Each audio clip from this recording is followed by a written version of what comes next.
In this video, I'll show you step by step on how to fix GIF not working on WhatsApp. So if you want to use GIF on your WhatsApp and are not working, let me show you how to fix it. Now close the WhatsApp. Go to Play Store. After you open the Play Store, go ahead and search for Gbot. Like this, search for Gbot. So now tap on this icon and install the Gbot. After you install the Gbot, now close the Play Store. Go to Settings. After you open Settings, tap on the search icon and search for language. Type in language. After you search for language, now open the first option, language. So scroll to down and tap on this keyboard list and default. So from this option, make sure you turn on this Gbot.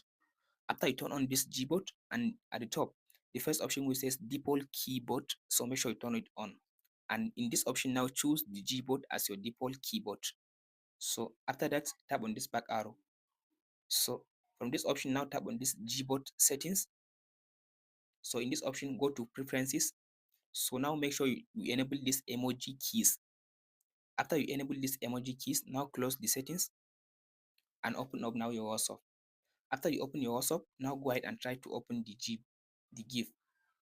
So as you can see now the GIF is working perfectly. Make sure to like and subscribe.